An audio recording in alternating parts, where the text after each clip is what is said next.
If you want to add Google Assistant into PowerKey on Samsung A36 5G, as you can see like in my case, so you have to start by opening a Google folder and search for Google application. Then what you have to do is just to click on the right upper corner and select Settings. Now go for Google Assistant, and you have to for sure turn it on by going into General.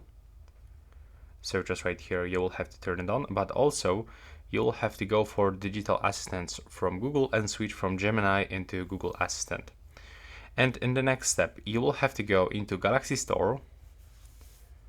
Then you will have to open apps, click on right upper corner and search for Good Luck.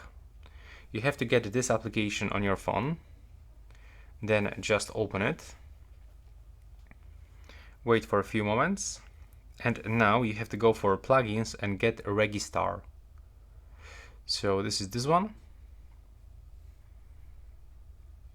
Now just wait for the loading screen and select side key press and hold action and go for access your voice assistant. And now when you are gonna click and hold it, you will wake up your voice assistant. Thanks for watching.